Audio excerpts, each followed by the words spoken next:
Takže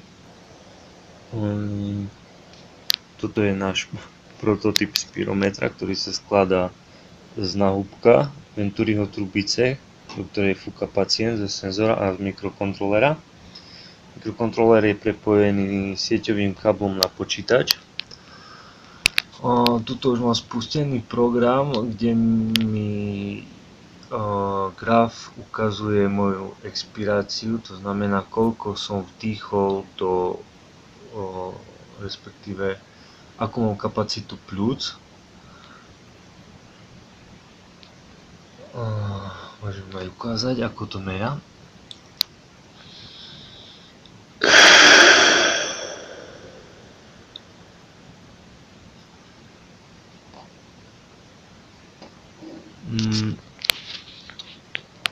Takýmto spôsobom sme schopní merať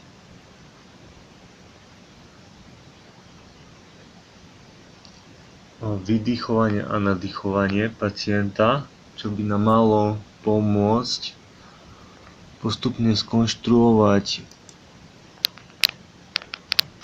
takéto grafy, ktoré sú potrebné pre kompletné vyšetrenie, pre kompletné spirometrické vyšetrenie.